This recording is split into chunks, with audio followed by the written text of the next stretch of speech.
This is a good budget for businesses because the budget reduces business taxes. It also helps give incentives for businesses to invest in growth by giving them tax breaks in the money they spend investing in their future, investing in creating new jobs, new plants, new machinery, and also for smaller businesses, particularly in the high street. The budget helps to cut some of the burdens of business rate and business taxes. So there's a lot for businesses to look out for in the budget. I think this really was a budget for business. It's been widely supported by the business community, and that's because we've really prioritised measures that can help businesses grow.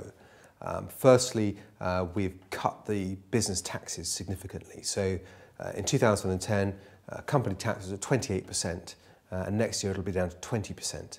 So that's a big saving there. Smaller businesses, particularly in the high streets, have needed more help. And so we've introduced two very important measures which will help high street businesses this year. One is a £1,000 cut in their business rates, which will be money they can keep. And the second is a cut in the Employment Allowance, the national insurance contributions that small businesses make. Smaller businesses will see a £2,000 saving in the Employment Allowance. And again, that is money that goes straight back into the business itself. So those are two really helpful measures. There are other things we've done to try and encourage businesses to invest in their future growth. The investment allowance that is there for businesses will allow them to spend up to £500,000 a year and not pay the tax up front on that investment. So that can make a big difference to a business that's looking to invest to grow. In addition to these measures in the budget, we still have a number of other publicly funded schemes which are there to support businesses. And in Folkestone and Hythe in particular, we have the Regional Growth Fund, which is delivered by Expansion East Kent, run by the Kent County Council. And that is there to give 0% loans to local businesses to help them grow and create new jobs.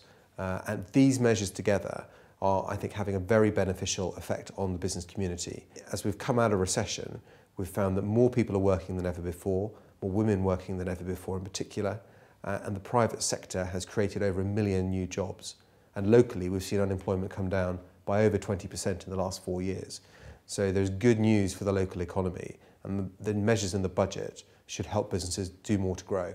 The budget got rid of the fuel duty escalator. So that's every year it's determined that fuel duty should go up a certain amount, and we've frozen that throughout this Parliament. So there will be no increase in fuel duty this year. And fuel now is 20p a litre cheaper than it would have been if we'd carried on with the fuel escalator that had been set out by the last government. So year on year, those savings add up and make quite a big difference. For bigger businesses too, there is a £7 billion package of measures designed to help reduce the energy bills of companies, particularly geared towards energy-intensive companies, so steel mills, for example, or chemical companies, which require a huge amount of energy as part of their processes. So there are some big savings there to be made for businesses too. There was also more money put into the finance to support companies who export. So there's a £3 billion fund that's available for companies who are looking for export support. And we want to do more to encourage more companies to export, because that brings money back into the UK.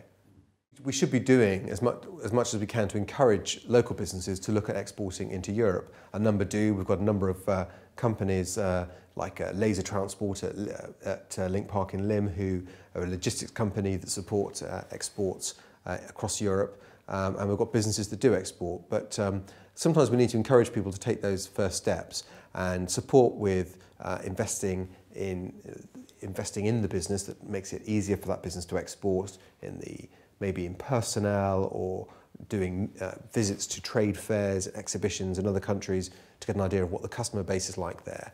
This funding can help support those initiatives.